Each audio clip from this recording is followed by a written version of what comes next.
amigos, ¿cómo están? Buenas tardes, bienvenido a su programa Conversando de Folclore, programa producido por el Centro Universitario de Folclore de la Universidad Nacional Mayor de San Marcos.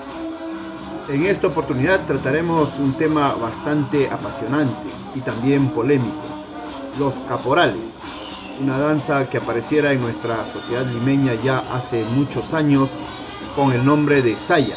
Hoy en día lo conocemos como caporales simplemente.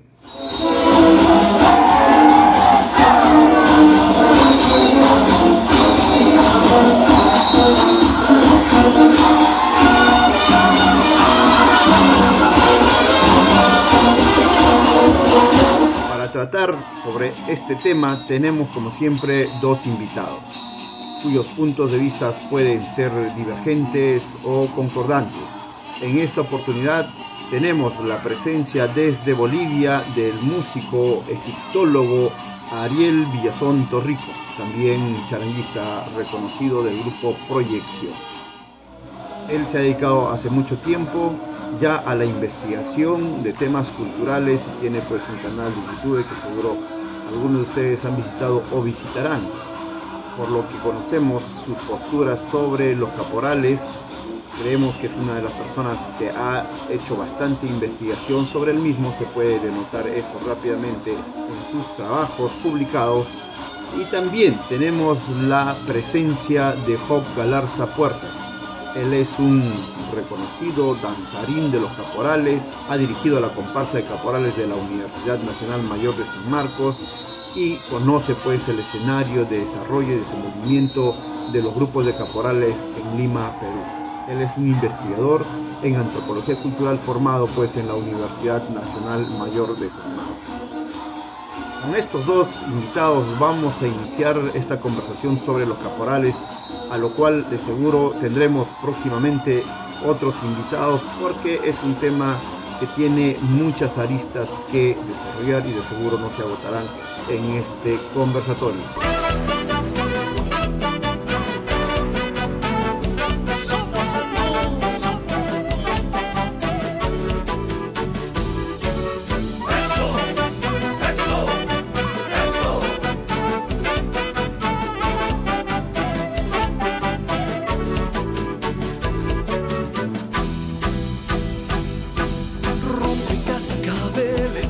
Iniciar esta conversación el día de hoy. Empezaremos con nuestro invitado especial, Ariel. ¿Cómo estás? Muy buenas tardes, bienvenido a nuestro programa. Muchas gracias por aceptar esta cordial invitación. Y la pregunta es, los orígenes de los caporales. Cuéntanos, por favor.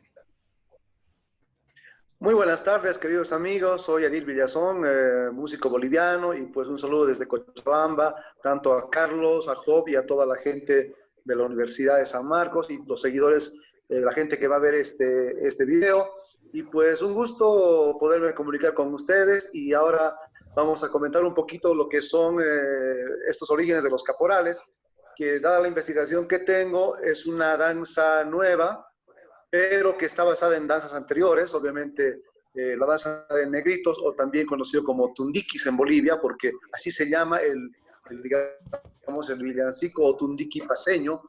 Y pues como dentro de lo investigado podemos decir que es una danza creada, o también hay gente que le llama una recreación, a partir del año más o menos 69, 70, 71, porque esto es un proceso que no se lanza de golpe, por una familia de gente del barrio Chijini de La Paz, que son los hermanos Estrada Pacheco, quienes, digamos, hacen una modificación al tradicional baile de tundiqui, que ya tiene, digamos, bastantes años antes, como parte del acervo folclórico paseño particularmente, y pues es un baile que mucha gente tal vez conoce poco en el exterior, pero es una de las manifestaciones de tantos bailes de negritos que hay en toda América Latina. Sin embargo, como sabemos, la gente que estudiamos esto, cada baile tiene su característica zonal por ciertas circunstancias y por el pasar de los años. Así que este baile de negritos de La Paz era un baile prácticamente muy poco movido, con pocos movimientos, y que se hacía generalmente con atuendos de color blanco, como una emulación a los negros africanos de los yungas, aunque también puede ser que tenga que ver más con un imaginario incluso anterior y colonial proveniente de España. Y pues este baile en La Paz se llama Tundiki también, o sea, eso es lo que hay que entender. Y después voy a explicarles un poco la relación con la música, porque es importante para definir una danza, también definir la música, que en eso sí tengo bastante más experiencia por mi actividad musical. Y pues este baile del Tundiki en Bolivia es un baile que digamos, en el siglo XIX, algunos reportes de historiadores bolivianos, algunos periódicos también de mediados del siglo XIX y libros en sí, un par de citas que aparecen a fines del siglo XIX en el libro Monografía de la provincia de Muñecas, ¿no? Y también en otra obra del mismo autor que se llama Rigoberto Paredes, que aparece en 1908, donde se tiene una cita un poco más descriptiva en un libro que se llama El arte de la altiplanicie, donde efectivamente se describe esta danza como una danza simple, emulación a los negros, como ya les decía, con trajes blancos, y normalmente se pintaba la gente como una tradición, el rostro de negro, para hacer un blackface, digamos, bien a lo boliviano, y pues también acompañados de bombines y estos que se llaman recorrecos o guanchas, que mucha gente conoce, son maderas con ciertas cortaduras un poquito ásperas, que con lo que se hacía básicamente el ritmo, y se cantaba a capela en las calles de La Paz y también en algunas otras ciudades, pero con menos difusión, o también algunas coincidencias en otras ciudades de algún tipo de danzas parecidas, pero que no son exactamente la misma. Entonces, más o menos como les decía, a fines de los 60, la familia Estrada Pacheco ya había visto a uno de los personajes que tenía esta danza, que era el caporal, por supuesto que muchas danzas, entre ellas todas las relacionadas al tema de negros, llevaban, digamos, aparte los danzarines, como les he explicado, con sus bombos y pintados y ropa blanca y recorrecos, llevaban un caporal adelante como parte del imaginario popular, y es así que los Estrada Pacheco deciden hacer un baile nuevo de puro caporales, ¿no? Donde por la movilidad, por la facilidad de movimiento que tenía, el hecho también de participar con mayor volumen, es así que en su primera participación en el año 71, ellos utilizan una banda que les va a acompañar en sus, digamos, en el Gran Poder, que es la fiesta particular donde empiezan a hacer esta presentación, y pues de ese modo tener mayor movilidad, mayor agilidad, y de hecho va creando una cantidad de pasos nuevos, obviamente basados en el ritmo básico que ya existía, pero dándole ciertos elementos y también con ciertas transformaciones en el traje, que si bien no es al 100% una creación de ellos, porque sí hay ciertas evoluciones que aparecen en Oruro y antes, ¿no? En los 60, 50, en el traje del caporal, pero como personaje del baile de Tundikis. Y es así que para el año, como les dije, 69 al 71, los Estrada Pacheco crean una nueva danza y empiezan a promocionarla gradualmente y se va haciendo muy popular en las ciudades de Bolivia, especialmente en el Carnaval de Oruro, y posteriormente empiezan a aparecer gradualmente una serie de grupos imitando esta nueva versión del Tundiki ya como danza de caporales, y pues hay un momento importante que también antes que culmine con esta pequeña exposición, decir que en Cochabamba, por fines de los 70, este proceso llega a digamos, un mayor nivel con ciertos estudiantes orureños que viven allá en la Universidad de San Simón, que son quienes en cierto modo van a hacer más transformaciones aún, sobre todo en el estilo de los trajes y ciertos pasos que van a tener digamos, un caporal prácticamente como el que casi la mayor parte de la gente ve hoy en día, que tienen un aporte muy importante esta gente de San Simón, pero resaltando que son estudiantes orureños que ya habían bailado muchos de ellos en el Carnaval de Oruro algunos años atrás, ¿no? Entonces, más o menos esta es la idea general. Si quieren, más adelante vamos a abundar de dónde sacan algunos elementos los Estrada, qué hacen y algunas otras cosas también, si quieren en su momento puntualizar el tema de la música, que es importante, sobre todo para diferenciar estas confusiones entre lo que es Tundiki, Tuntuna, caporales y también lo que en algún momento se llamó saya y por qué en el Perú llegó con ese nombre, ¿no?, a conocerse cierta temporada. Sí, ciertamente teníamos esa pregunta entre las que nos han estado alcanzando nuestros seguidores. Ariel, pero antes de terminar tu participación, me gustaría que en todo caso se puntualice más el origen del caporal. Nos cuentas que está en un contexto urbano, se le puede atribuir concretamente a una persona, a unas personas? ¿Cómo se considera la aparición del caporal en Bolivia? Bueno, en realidad, como les decía, es un grupo, una familia, obviamente no solamente hermanos y primos y tíos que están ahí, los Estrada Pacheco, sino también todo el grupo de baile, pero a la cabeza especialmente de Víctor Estrada, quien es el que, según lo que ellos mismos cuentan, empezó a hacer las modificaciones más centrales. De hecho, en el imaginario popular de estos caporales, los primeros caporales, hay mucho de argentino también, influenciados por el momento, ¿no? Por ejemplo, si ustedes, hay un traje que está en YouTube donde no es el traje que se ve hoy en día, sino una blusa que tiene Víctor Estrada y el sombrero que también creció un poquito, ¿no? Con los años ese sombrero que se parece al de chacarera y el mismo pantalón, ¿no? Están influenciados por el malambo, ¿no? Porque en Bolivia, en los años 60, 50, había muchos, digamos, participantes argentinos que venían artistas a las boates, a los cafés, algunos teatros también con el malambo. Entonces, los mismos Estrada reconocen que han sacado influencia de aquello, han sacado también algo de la imitación central del baile del caporal cuando ellos viajaron a Tocaña y a algunos pueblos de los Yungas, puesto que en el baile de la saya, que es otro baile, otra danza que no tiene nada que ver con el tundiki, que mucha gente también está empezando a conocer, tienen un caporal también que se le denomina el chicotero. Entonces los Estrada también sacan, tal vez emulan un poquito más esa libertad de movimiento que tenía el caporal, aunque como ya les dije, ya existía un personaje también en el tundiki desde el siglo XIX seguramente, y tal vez antes. Entonces sí se puede decir que en La Paz nace esta danza, y pues particularmente muchos elementos de los que se usan al principio y también van cambiando, no es algo que sale, digamos, en una sola emisión, digamos, sino va gradualmente año tras año cambiando también un poco, ¿no? Algunas cosas que ya existían y sobre todo también innovaciones, pero como les dije, con cierta influencia argentina que los mismos Estrada en algunas entrevistas reconocen. Gracias, Ariel. Muy bien, vamos a continuar con Job Galarza Puertas. Por supuesto que esta danza se baila con mucho entusiasmo, con mucho optimismo, y hay un gran movimiento de caporales en nuestra patria, sobre todo en Lima y en Puno. ¿Cómo se originan los caporales en nuestra patria? Job, bienvenido. Gracias, Carlos. Bienvenido y saludo a toda la audiencia que está con nosotros el día de hoy. Bien, para hablar sobre el caporal, ¿no? Bueno, hoy en día ya podemos hablar de caporal.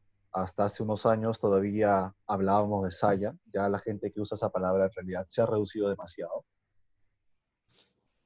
Pero no debería ser un problema reconocer el origen del caporal. Yo en mucho voy a coincidir con lo que Ariel ha expuesto, ¿no? Pero a ver, para entrar a esa parte del origen, voy a entrar desde mi experiencia personal. Yo conozco el caporal en el año 94 y en el año 96 empezó a bailarla con el nombre de saya. De todos modos era muy bonita, gracias a la influencia de los videos de los Tarcas, ¿no? Y de los videos de Amado y Previsión que en ese momento se repartían, visualizaban por VHS. Aquí en Lima había un concurso muy importante organizado por un colegio particular, ¿no? Que llegó a ser tan grande este concurso que inclusive ha tenido fechas y categorías de colegios a nivel nacional, ¿no? Colegios de todo el Perú viajaban justamente para competir, ¿no? Este concurso es el concurso del Colegio El Buen Pastor. Ahora, en este concurso, en la fase interna, había una especificación muy simpática, ¿no? Porque muchos papás a veces llegaban y a los niños o a los profesores les decían, pero podemos bailar saya. Y el colegio respondía, no se puede bailar saya. ¿Por qué? Porque eso es boliviano, no es peruano. ¿Cómo? ¿Eso que bailan? Sí. Te estoy hablando de los años 2000, ¿no? Te estoy hablando del año entre el 2000 y 2006. Eso ha sido vigente cuando este concurso era grande. Hoy en día este concurso ya ha desaparecido prácticamente, ¿no? Este concurso estaba organizado y con la asesoría de profesores de la escuela, en ese entonces la Escuela Superior de Folclor José María Arguedas. donde reconocían que la saya, la llamada saya, no era peruana, sino era boliviana, y por eso no podía entrar y ser calificada en concursos de danzas peruanas, en concursos escolares. Entonces se tenía esa parte muy clara.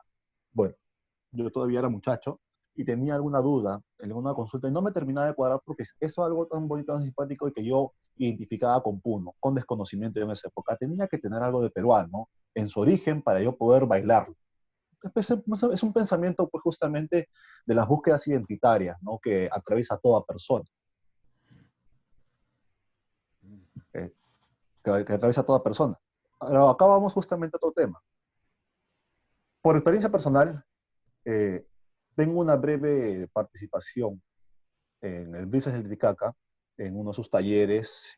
Entonces, justamente al culminar una pequeña clase, en una sesión, eh, comenzamos a conversar con el profesor que enseñaba a cargo, ¿no? Yo todavía era muy adolescente.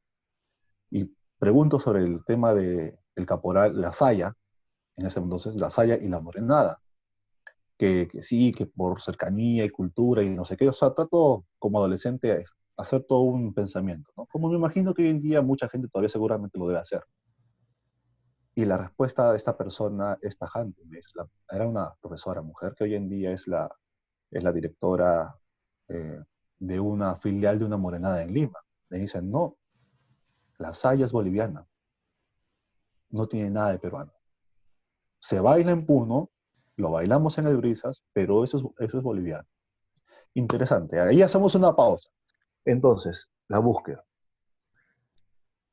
Esto que acabo de narrar es muy interesante y muy simpático, porque es la misma pregunta, es la misma experiencia en diferente medida que tienen justamente muchas personas al momento de hablar de esto, porque llegan a su experiencia, conocen de una expresión dancística, ¿no?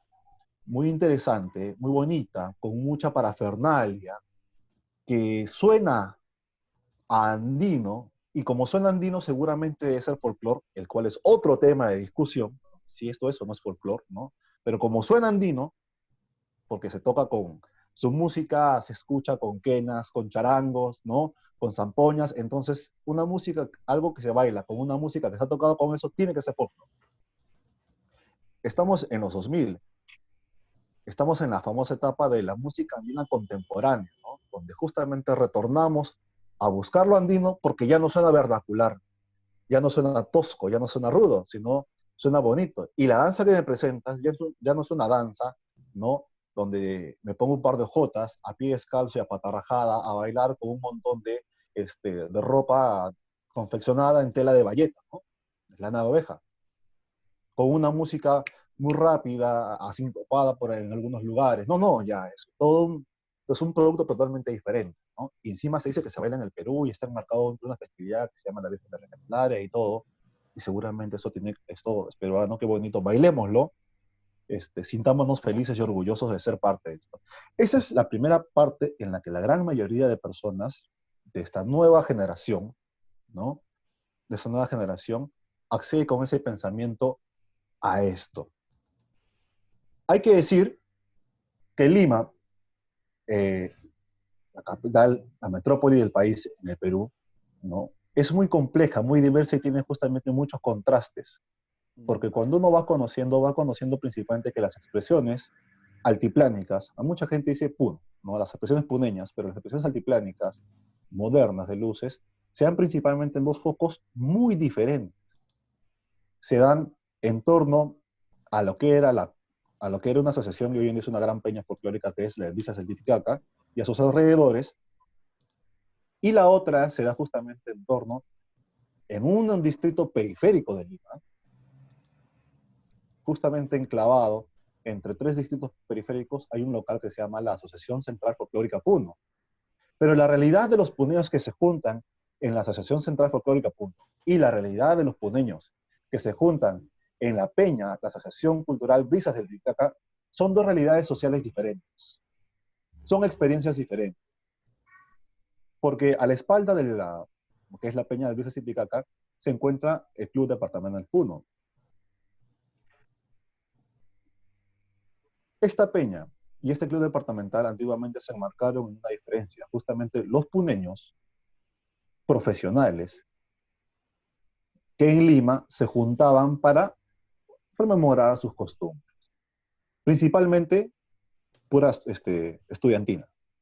Estamos hablando de gente que ha vencido la pobreza o se ha criado justamente en parámetros urbanos, ¿no? Con otro pensamiento, que se juntan entre sí a recuperar y a recordar de repente ciertos rasgos identitarios. Cosa que pasa justamente con las personas a partir de los 40 años, ¿no? Porque hasta la persona con 40 años, más rebelde y más urbana, coincidentemente en esas edades en adelante, también comienza en búsquedas identitarias, en revalorar ciertos nacionalismos, ¿no? De la cultura y la herencia de los padres, de los abuelos y los bisabuelos. Pero la gente que se junta en torno a la Asociación Central Folclórica Puno, que está entre Santa Anita, Ata y San Luis, es una parte periférica, bien, ellos son migrantes, comerciantes. Puede ser que manejen un poder económico fuerte, pero coincidentemente son gente que viene de la zona sur de Puno, exactamente de las zonas de la frontera, gente de Unicachi, gente de Yunguyo, que son zonas que prácticamente la gente tiene mayor contacto con Bolivia que con el concepto peruano. En Lima, la primera vez que se baila bueno, según mis investigaciones, el primero que baila Caporales es un grupo que se llama los Caporales San Antonio. ¿Pero por qué? No es un grupo formalmente concebido como una institución que se va a dedicar, sino en la Asociación Central Folclórica Puno, justamente estas asociaciones provinciales, ¿no? De esta gente, de esas diferentes provincias y anexos de Puno, que básicamente se dedican al comercio, ellos se juntan para mostrar y expresar sus danzas, su costumbre, su cultura, y las danzas que están justamente eh, de moda y las que no están de moda, enmarcadas en ese escenario.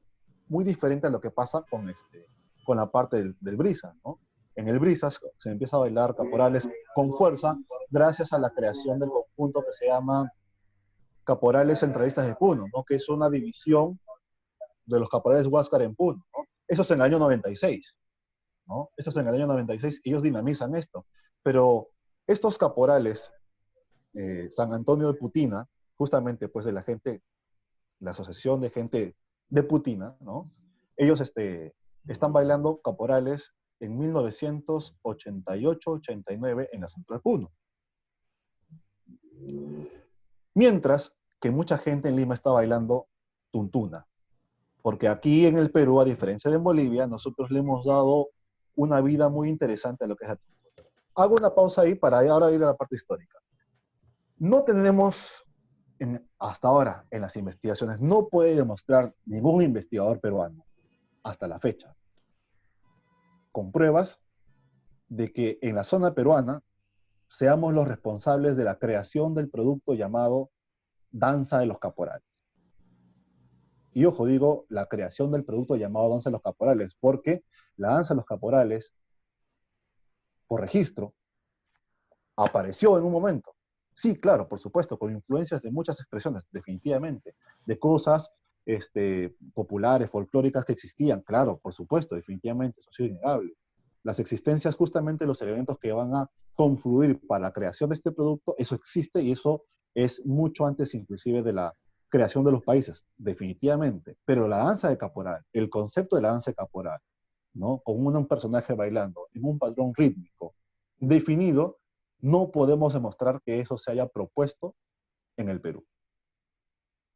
Si rastreamos, ya vamos a llegar directamente, justamente, vamos a llegar igual a los hermanos Estrada. Anterior a eso, no existe eso. Podemos hablar de Tundiquis, podemos hablar de Negritos de la Salle, pero no podemos hablar de caporal. No hay nadie que pueda demostrar. ¿Por qué? Porque no tenemos pruebas. De repente el día de mañana sale una prueba y inmediatamente haremos un cambio de chip. Puede ser posible, ¿no? Como hace un tiempo se propuso de que la danza de los caporales estaba inclusive influenciada milenariamente por la danza del Kirki, que es una danza que bailaban los antiguos Urus, ¿no? Los pobladores Urus del lago Titicaca, Perú. Y eso es algo totalmente indemostrable. sea, yo simplemente busco en un diccionario, busco en una crónica cualquier mención a uso de cascabeles y no voy a decir que ahí tengo el caporal, ¿no? Es como la gente que dice la diablada, simplemente veo cualquier auto sacramental y digo, ahí está la diablada. O sea, hay formas absurdas de querer justamente demostrar cosas que no son. Ese problema tenemos con el caporal, ¿ya?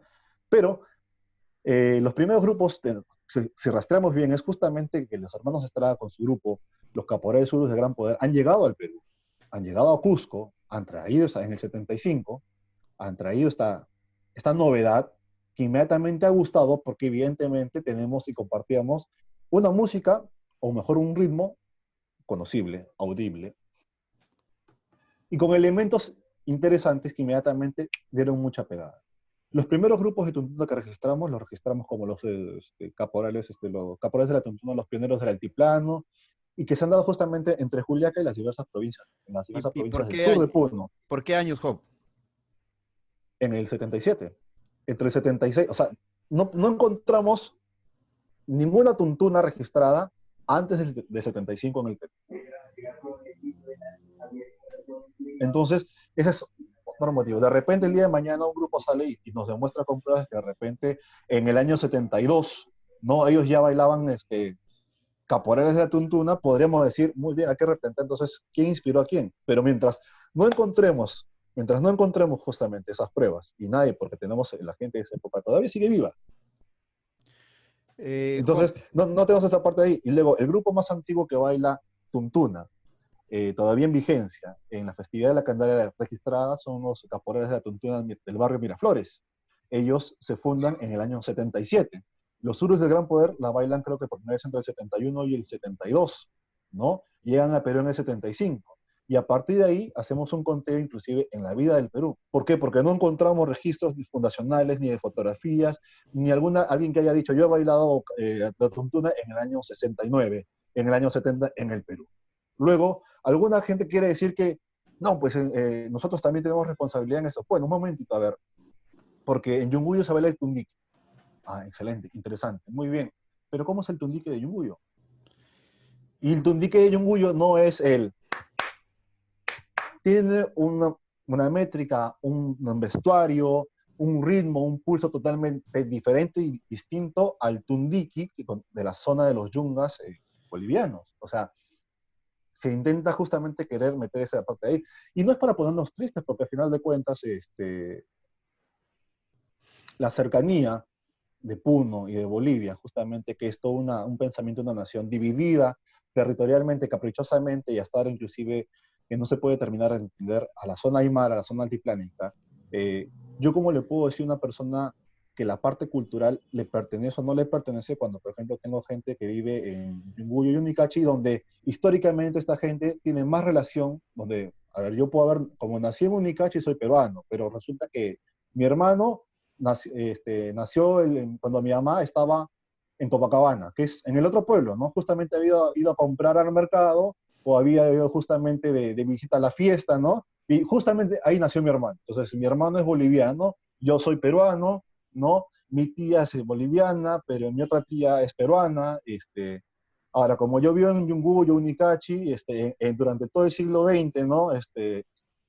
A mi casa llegan mucho más rápido las ondas radiales bolivianas que las ondas radiales que vienen de la ciudad de Puno. Entonces yo crezco escuchando esta música porque en realidad hay una coincidencia cultural justamente en toda esta zona geográfica. Muy bien, gracias, Job. Vamos a continuar.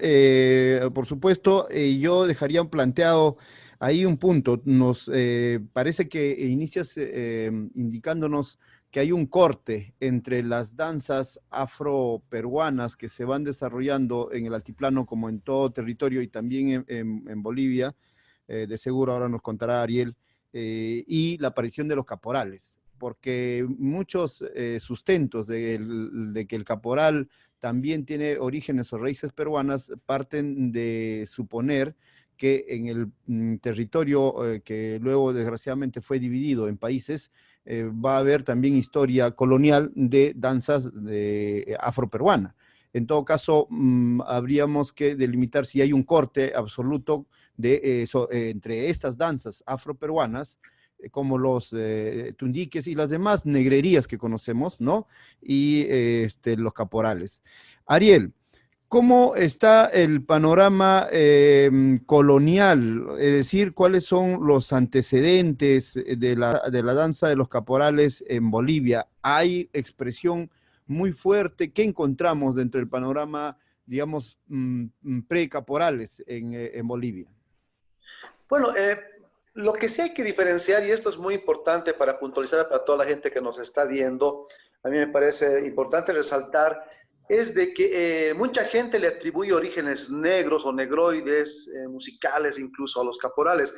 Y lo que hemos estado investigando, particularmente nuestro amigo Mauricio Sánchez Pazzi, ambos músicos, él obviamente un poco más adelantado porque fue su tesis para sociología hace varios años, que es un libro que no ha salido todavía, y ahí mismo Mauricio llegó a algo muy curioso que casi nadie lo dijo en realidad, ¿no? Y encontró partituras y todo aquello. En realidad la música, hay que ir a la música para hablar del baile principalmente. Yo voy a decirles de dónde sale esta imaginería negra en realidad, ¿no?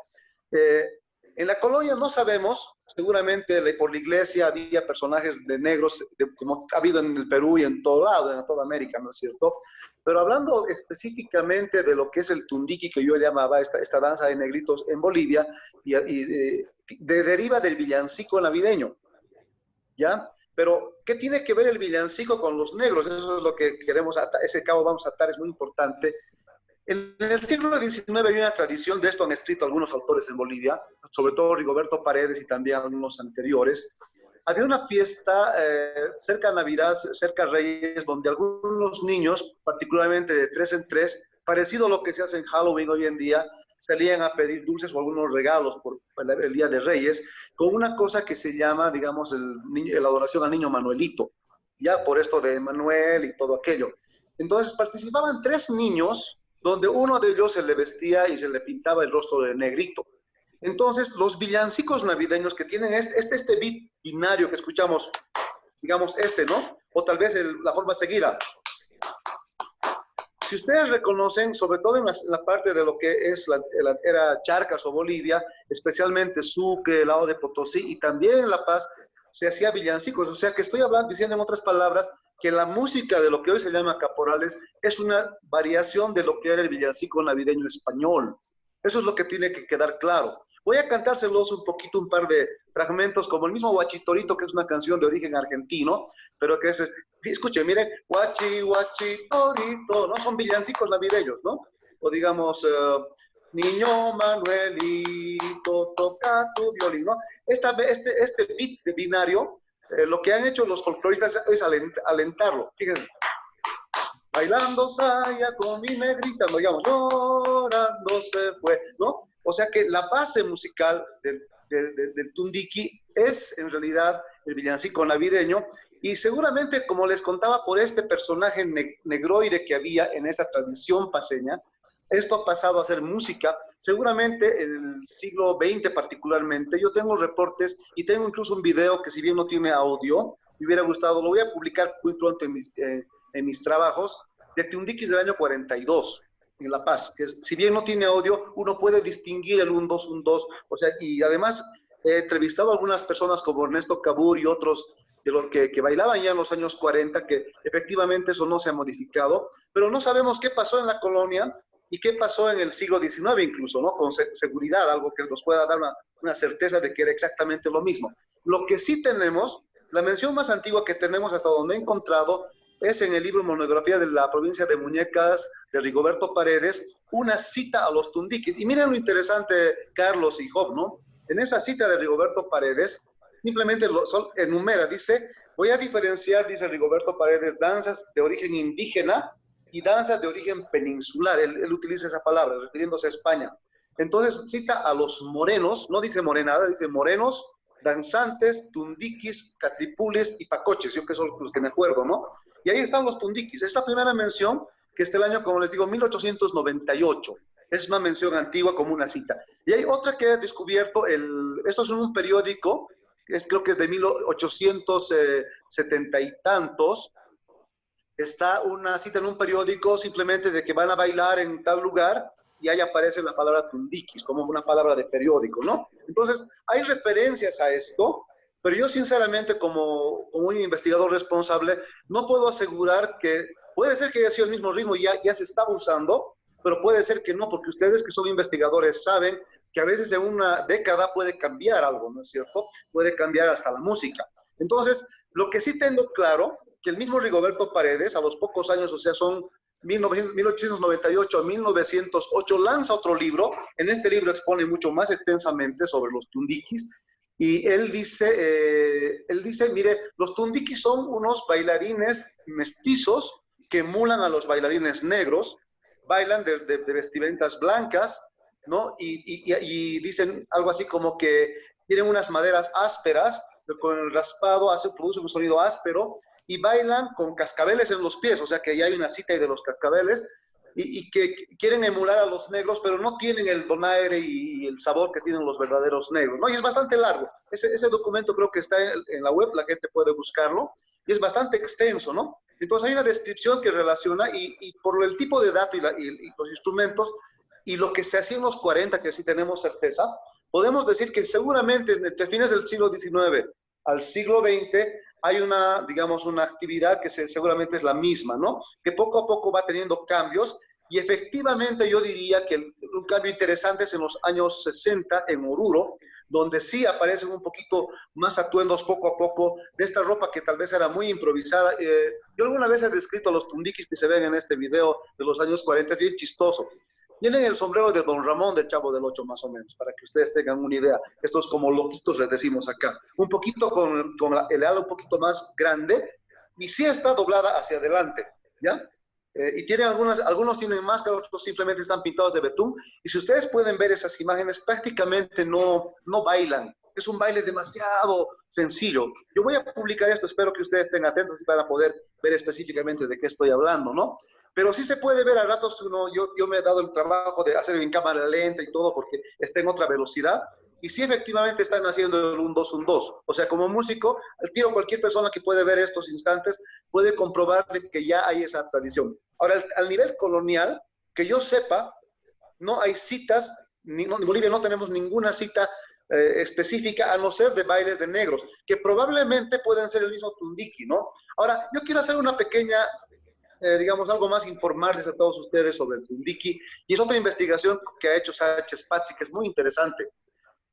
Esta terminación o este sufijo iki, digamos tundiki, en el caso boliviano tenemos otros bailes que son muy similares musicalmente relacionados al villancico, que es el chuntunqui chuquisaqueño y también el huachiqui potosino, ¿ya?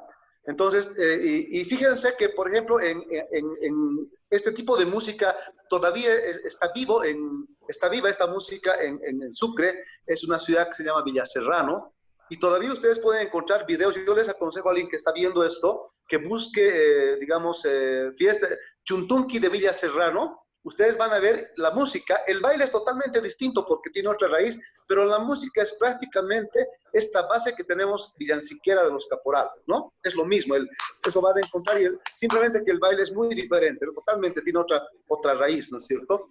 Entonces, lo que podemos decir que hay una conexión entre el villancico, ciertamente, esto ya para nosotros, los que seguimos esta línea, estamos convencidos, y es una casualidad en el imaginario popular que ha terminado siendo una baile de emulación a los negros, porque podría nunca suceder y estaría utilizándose en otro tipo de danzas, ¿no?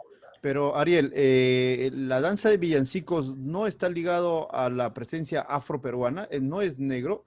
En el caso peruano se considera que alguna danza de negrería, como los negritos de Huánuco, están también basados en esta historia de las Navidades, que parece ser que era la fecha en que los negros eran Rosa al Arco, decía que era el momento en que los hacendados dejaban libres a los esclavos, pero no les agenciaban de comida, y ellos tenían que hacer ademanes, cosas, monerías para poder sobrevivir esos días, saliendo a las calles, bailando, cantando, y de ahí se origina esta danza que va a ser luego muy conocida como las negrerías, ¿no? O los negritos de Huánuco. Pero se asemeja a lo que nos estás contando. Entonces Sí. es probable que que tenga raíces negras, de todas maneras. En realidad no del todo, porque yo he estado investigando en España, ¿no? Entonces, Si bien los españoles ya tenían esta, o sea, yo pienso que viene de España esta idea del tema de los negros. O sea, uno va a encontrar bailes de negros, yo he encontrado unos 2 o 3 en España, sobre todo en el sur. Incluso son ellos bastante blancos y hasta algunos rubios, y van a ver, se llaman los negros de, ahorita no me acuerdo, creo que del sur de España, ¿no? Entonces sí hay una relación, pero específicamente en lo que he investigado no te puedo asegurar, soy sincero, ¿no?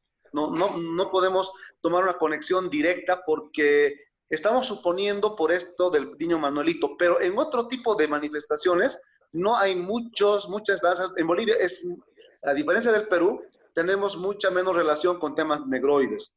No pasan de 2 o 3 danzas o 4 en el mejor de los casos que tengan un vínculo directo, ¿no? Como la morenada en este caso.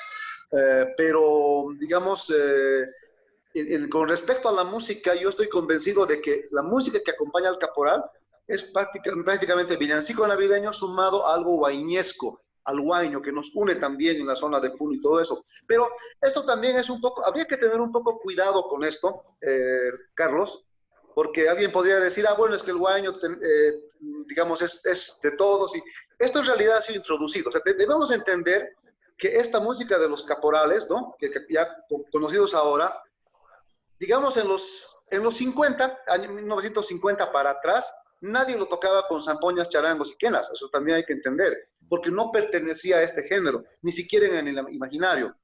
Prácticamente no tenía nada que ver. Son grupos que empiezan, no sabemos exactamente cuándo, pero yo tengo un dato específico. El año 1967, el grupo Los Jairas, con Ernesto Cabur, el gringo Fabré y el señor, digamos, ahorita no me acuerdo, el Yayo Jofré, ¿no? Con el grupo que tenían, ¿no? Ellos graban el año 67 esa canción conocida que también la hizo famosa Inti Illimani, que es con la saya de Tundiquis bailando, con la saya de Tundiquis cantando. Esa canción se llama San Benito. Sí. Ellos ya graban esta canción y es una de las primeras veces que se tiene a nivel de grabación algo acompañado con quena, charango y estilo, digamos, neofolclórico, así, sonido andino. Entonces, para que la gente quede clara, no vamos a encontrar antes nada de eso. Tendría que alguien mostrarnos una prueba. En el Perú he encontrado mucho después todavía. Entonces, que tenga algo de guaño, en mi impresión y mi opinión como músico, puedo decir que es una casualidad. Es automático al tratar de rasguear, por ejemplo, en los charangos y guitarras, lo que estás acompañando el ritmo binario. Pero mira esto, Carlos, es bien interesante. En Sucre, el chuntunqui tiene otro rasgueo. Ya eso es parecido al de la cueca, digamos, ¿no? Si bien mantiene el ta-ta-ta-ta, eso mismo, el bombo, en Sucre es chiquini, chiquini, chiquini, chiquini, chiquini, chiquini. Es un tercio con o sea, una terciaria con un binario mezclado. Y eso es lo que hace la diferencia. ¿Te das cuenta? ¿No? O sea que hipotéticamente, si los jairas rasgueaban o los primeros en hacer esto de otro modo, tal vez tampoco tendrían nada de guaño. Entonces, su elemento guaiñesco que lo hace del folclore de nuestro lado es una casualidad. Es algo similar a lo que pasa, la gente entiende un poco con el ritmo de tobas. O sea, el ritmo de tobas en Bolivia siempre era música de las bandas y de formas más primitivas, tal vez en el pasado. Pero son el grupo Calamarca, que en los años 90 empiezan a tocarlo con guitarras, charangos y zampoñas, y sin querer ellos le han puesto elementos del San Juanito ecuatoriano, que es lo que yo opino, ¿no? Y perfectamente ellos podían buscarle otro rasguido y esto sería mucho más diferente. O sea, las similitudes entre el San Juanito con el toba boliviano se deben precisamente a que el grupo que ha empezado a hacer esto, ellos ya tocaban San Juanitos en Europa, los Calamarca tocaban un montón de veces San Juanitos. Entonces, seguramente eso ha hecho que se mezclen un poco, se parezcan, pero eso podía ser, imagínense que hubiera sido más rebuscado, posiblemente el tobas que hoy tocamos, los carcas, proyección y todo, nosotros sería con otro sabor y podía ir a otro lado. Entonces, hay que tener cuidado con esto, ¿no? O sea, el elemento guañesco aparece, pero con la gente neofolclórica partiendo de los jairas, digamos algo comprobado. Puede ser que antes alguien ya lo haya hecho un par de años, 10 años atrás. Entonces, eso que quede claro. Y algo más que quería, un paso más adelante, Carlos, es importante, el tema de la tuntuna. Job acaba de hablar de la tuntuna, que yo entiendo en Puno, la tuntuna hoy en día es una danza que es bastante diferente gradualmente a lo que son los caporales. Eso sí queda claro, los mismos pasos han evolucionado bastante. Pero ¿de dónde aparece el nombre de Tuntuna? Y eso es lo que yo defiendo. Es un invento del señor Freddy Suazo de los Payas, ¿no? Mucha gente me ha discutido, incluso yo tuve una discusión a la buena con Sánchez Pazzi, con Mauricio, ¿no? Porque él me pasó su tesis, de la que yo saqué muchos elementos, como amigo me prestó incluso una tesis que no ha sido publicada.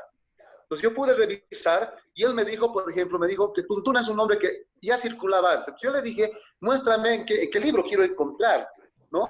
Porque Freddy Suazo afirma que él ha sido el que ha inventado este nombre en 1969 y sacando el disco de 1970. Hay un disco de los Payas que dice Tuntuna con los Payas, ¿no? Que ahí aparece como el creador de este ritmo. Entonces yo le dije a Sánchez Pazzi, muéstrame, y me dijo, ya, y me pasó una notita chiquita. Me dijo el señor Heredia, está en su libro de Heredia. Yo busqué el libro de Heredia y no encontré Tuntuna. Entonces le dije, mira, Mauricio, aquí dice Tundiki. Y Mauricio lo revisó y me dijo, disculpa, tienes razón. Entonces, porque parecería que era un mito, digamos, podía ser un invento de Freddy Suazo. Y don Freddy Suazo, lo que hace es esto. Yo voy a contarles a ustedes qué es lo que él está pensando en esos años, ¿no? Los Payas querían ser pioneros e innovadores en la música. Y don Freddy Suazo tiene como 5 o 6 ritmos supuestamente creados por él, ¿no? Uno de ellos es esta Tuntuna, que en otras palabras, según Freddy Suazo, literalmente es música de Tundiki mezclada con la cuyahuada. Eso es lo que él va a informarles a las personas, lo ha dicho varias veces. No, pero ¿qué pasa? Él cree que está haciendo algo nuevo, pero yo como músico también puedo ser crítico. Pues yo escucho las primeras tuntunas que hacen los Payas y son prácticamente lo mismo que están haciendo los Jairas 3 años antes o 4 años. Sería el año 67, como les dije, con el niño Manuelito. Yo he tocado esto en algunos shows, he intentado cambiar y prácticamente es lo mismo. O sea, es un poquito diferencia de velocidad, tal vez, no sé. Por lo tanto, en realidad, este ritmo conocido como Tuntuna tiene mucho éxito porque los Payas son famosos y van mucho al Perú también. Entonces, algo más que aclarar. Cuando los señores de Estrada Pacheco van al Perú por primera vez, ¿no? Viajan con un cartel, y eso me lo mostraron, que dice Caporales de la Tuntuna, Urus del Gran Poder, que era el nombre de la fraternidad. Entonces son ellos quienes llevan el nombre de Tuntuna y además por otra fuente, como los Payas estaban sonando fuerte desde el 70, incluso antes, con sus discos, de la radio panamericana que se escucha en Puno y en toda esa zona, entonces ya habían escuchado bastante este tema. Porque además de ofrecer como ritmo, hay una canción que se llama Tuntuna, ¿no? ¿Qué es esta? Voy a cantárselas. Lisura, lisura, no es una vergüenza, tomando cerveza con tanta pobreza. Esa canción se llama Tuntuna, es su título. Entonces, ¿qué es lo que pasa? En el Perú entra con esto, pega, pero se va diluyendo seguramente para fines de los 70. Y es ahí donde grupos como los Carcas, a inicios de los 80, algunos otros grupos, empiezan a usar el denominativo de saya, ¿no? Ahora, yo entiendo que en Puno, por ejemplo, en Bolivia nadie baila Tuntuna en este momento. O sea, no conozco a nadie que baila, pero en Puno ha sobrevivido esta visión que está influenciada por los Estrada Pacheco con sus movimientos que en ese tiempo eran mucho más, digamos, ¿cómo se dice? Malabáricos que son hoy en día en los caporales. O sea, yo pienso que no ha habido nadie más malabárico que al principio, sobre todo Víctor Estrada y Vicente Estrada, que hacían unos saltos, eran conocidos como los saltimbanquis de Chijini, ¿no? Entonces, yo me imagino que por eso en Puno se ha quedado con esta idea y está evolucionando y está tomando su propia identidad, ¿no? Pero deriva precisamente, el nombre se lo ha heredado a partir de Freddy Suazo. Entonces, este punto yo he tenido discusión con algunas personas, incluyendo con Mauricio Sánchez, y entonces había que decir, o el señor Freddy Suazo está mintiendo, ¿no? Es la posibilidad, ¿no? Pero lo que resulta es que yo hasta donde he comprobado, sí puedo asegurar, ¿no? Que antes de esta etapa del disco, que ustedes la pueden encontrar en internet, que dice Tuntuna con los Payas, no existe ninguna mención a este nombre. O sea que es un nombre que ha tenido una década, digamos, y en Bolivia después, poquito a poco, ha desaparecido.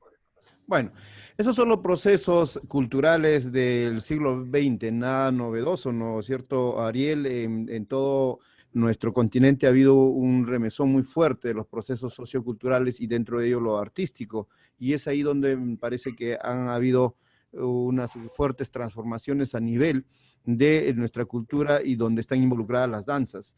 Job, a ver, ¿qué opinas tú? A los antecedentes de los caporales, ¿se puede considerar a la Tuntuna o está fuera de la línea de evolución de los caporales, y además había quedado pendiente una pregunta y lo refuerzo porque es donde se intenta sostener el origen de los caporales en el caso peruano. Los antecedentes de los caporales serían muchas danzas de negritos, de negros, de negrerías que existían en el territorio altiplánico, como también en demás territorios, ¿no? Bien, cuando uno hace un trabajo de investigación eh, en las ciencias sociales, mejor dicho en la ciencia, ¿no? Pueden entrar de muchas maneras, pero en primer lugar, ¿no? Tú recopilas la información, vas a buscar información. La información te la brindan las fuentes. Sabemos, y principalmente, que las fuentes pueden ser de tipo orales, escritas, monumentales o materiales, y audiovisuales, por poner una categorización genérica. En este caso, tenemos todas ellas. Con el caporal, con la tuntuna, tenemos una limitación, las fuentes escritas. Las fuentes escritas nos llevan justamente hasta los 70. En las fuentes orales, también llegamos hasta los 70. Es con las fuentes audiovisuales, o sea, con la música, que podemos retroceder justamente hasta antes de ello, ¿no? En las fuentes escritas, las menciones de las crónicas, que tenemos en cuenta de que no existe el caporal y no existe la tuntuna, ¿no? Eh, las crónicas son muy claras. No hay un registro que hable de caporal o tuntuna. Hablarán de tundiquis, hablarán de negros, pero no se habla ni de caporal ni de tuntuna, en las fuentes escritas. En las orales, de la misma manera. En las musicales nos permiten una luz, que es justamente lo que acaba de hablar y exponer de forma muy interesante. Él define sus teorías y al justamente decir, ¿no? Inclusive él tiene una conclusión en base a su investigación. Eso quiero incidir que evidentemente todas las personas que hablen del tema, que expongamos del tema con diferentes particularidades, ¿no? También tenemos nuestras conclusiones debido y en base a nuestras investigaciones. No es que alguno de nosotros o las tantas personas que se han mandado a investigar ese tema seamos las que tienen la verdad absoluta. Entonces, que eso tenga bien en cuenta la audiencia, ¿no?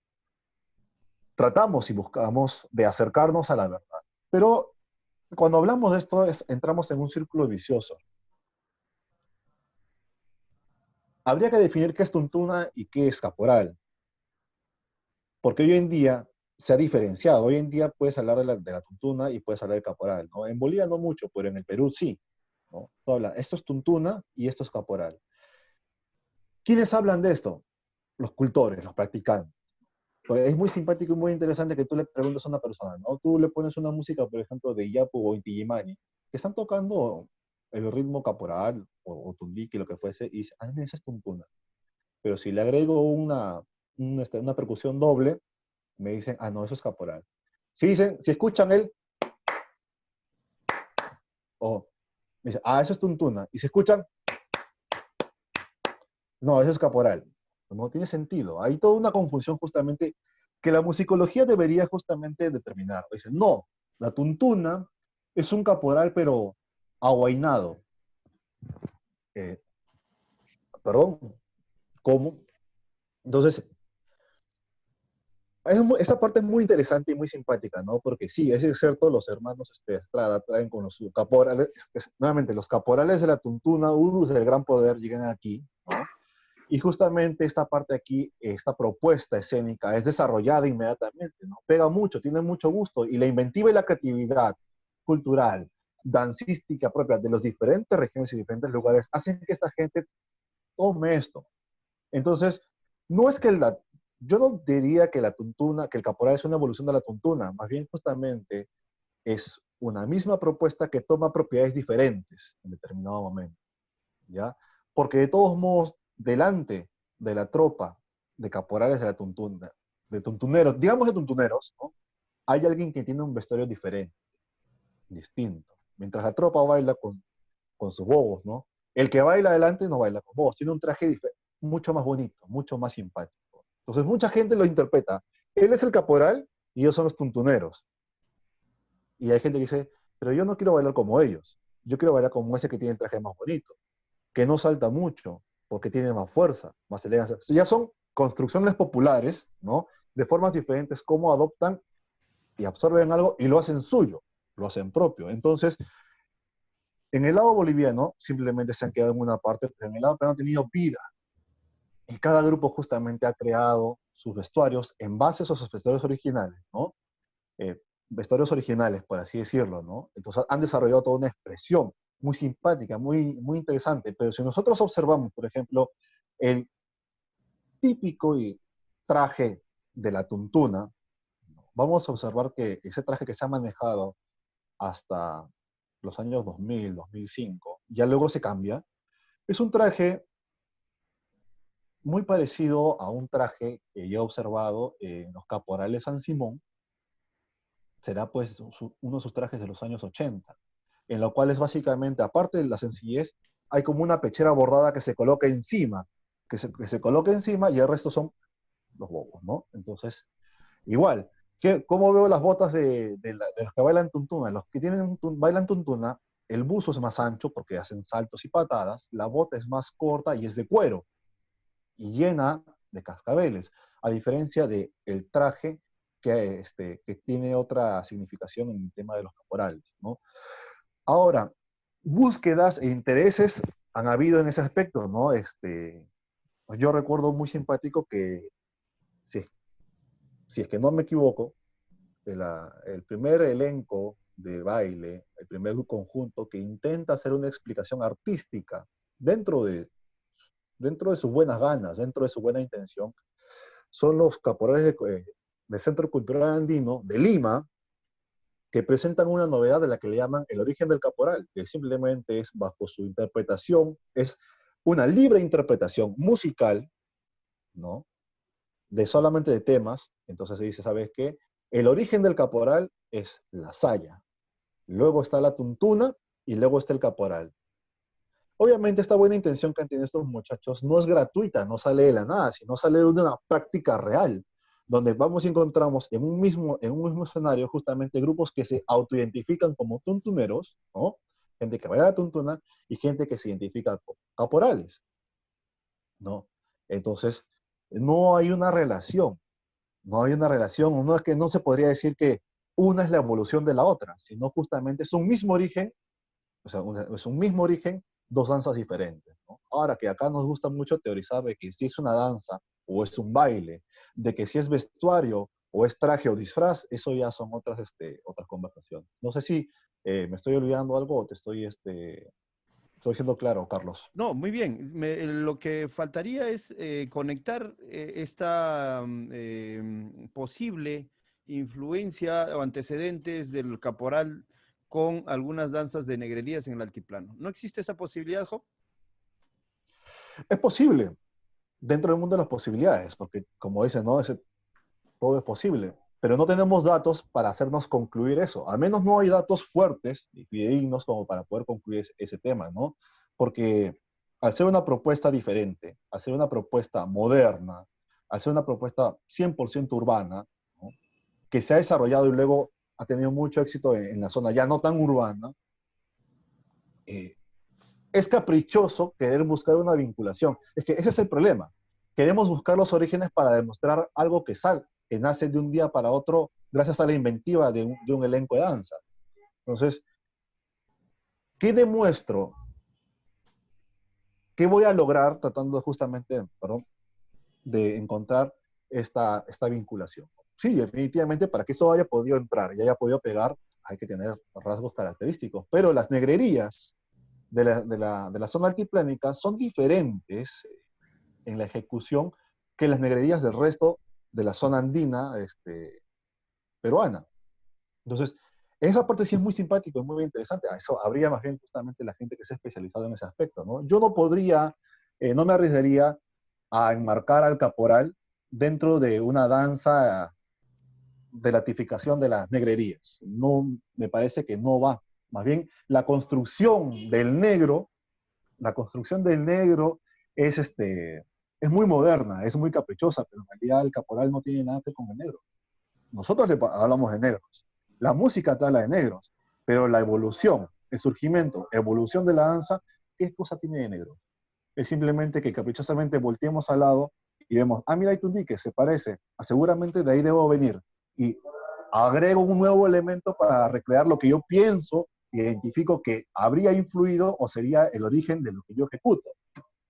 Pero nuevamente, no hay forma de vincularlo. Bien, gracias, Job. Vamos a entrar a la segunda parte de esta conversación. Se ha alargado un poco porque siempre los orígenes tiene, pues, obviamente, mayores aspectos que revisar. Ariel, ¿cómo están los caporales hoy en día en Bolivia? Bueno, yo te cuento que el tema de caporales es como una calamina, ¿no? A nivel de su popularidad. Un momento alto de los caporales fue precisamente cuando Bolivia llega al Mundial en 94 y aparecemos, digamos, con un grupo de baile en el mismo Soldier Field de Chicago y van incluso delegaciones que como proyección también estábamos en esas ciudades, en la fiesta grande que tuvimos los bolivianos por nuestra selección. Y pues de esos años adelante ha habido como unos 10 años que ha estado pegando bastante. Pero en Bolivia sucede un fenómeno muy curioso, ¿no? Como que la gente se aburre también un poco de hacer lo mismo. Entonces, en Bolivia tenemos la tendencia a tratar de jalar otra danza nueva que esté de moda, ¿no? Y de hecho, en esas épocas, por ejemplo, el tinku estaba bajo, o los tobas también estaban de perfil bajo, ¿no? Hoy en día, o sea, unas décadas antes había sonado hasta poner a su tope, ¿no? Entonces, los caporales vuelven a estar en la palestra estos últimos 10 años, 8 años, ¿no? Precisamente a partir de que el Perú, Chile y Argentina empiezan a difundirlo con mucha fuerza. O sea que ahí sale nuestro, si quieres, no diré nuestro, pero digamos el celo nacionalista, ¿no? Donde ha vuelto a relanzarse. Sin embargo, también veo nuevamente, digamos, una pequeña bajada estos dos últimos años, ¿no?